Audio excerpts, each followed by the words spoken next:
স্বৈরাচার বলার আগে নিজের শরীরের দিকে একবার তাকায় দেখবেন যে আপনার ভিতরে কি আছে, আপনি কি ছিলেন আর এখন কি।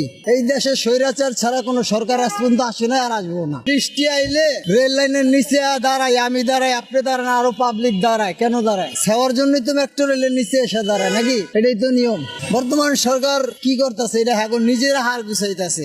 দেশের জন্য এত জনপ্রিয়তা, তাদেরকে ডিম কি কেন মারবো? তারা তো আরো ফুলের তোড়া মোড়া পাইবো।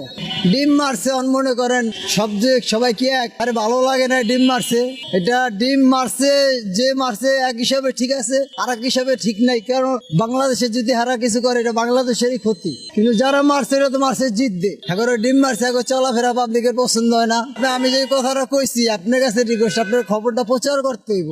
নিলেন এখান থেকে ঠিকই, আপনার হেড অফিসে গেলে আপনি কাইটা দিল, তখন তো এটা কোনো ভ্যালু নাই। আপনারা যে মিডিয়া আছেন, আপনারা কি ঠিক মতো সিকিউরিটি ঠিক মতো আছে? এটা প্রশ্নটা আমার আপনি দিতে হবে। কেন থাকবে না? আপনারা সব স্বাধীন করে আনছেন না? স্বাধীন করছি, সবকিছু করছি, তাহলে এখন আমরা নিরাপত্তা থাকতে পারবো না কেন? স্বৈরাচার বলার আগে নিজের শরীরের দিকে একবার তাকায় দেখবেন যে আপনার ভিতরে কি আছে, আপনি কি ছিলেন আর এখন কি। এই দেশে স্বৈরাচার ছাড়া কোনো সরকার আজ পর্যন্ত আসে না, আর আসবো না। বৃষ্টি আইলে রেল লাইনের নিচে দাঁড়াই, আমি দাঁড়াই, আপনি দাঁড়ান, আরো পাবলিক দাঁড়ায়। কেন দাঁড়ায়? সেওয়ার জন্যই তো মেট্রো রেলের নিচে এসে দাঁড়ায় নাকি? এটাই তো নিয়ম। বর্তমান সরকার কি করতেছে? এটা এখন নিজেরা হার গুছাইতেছে।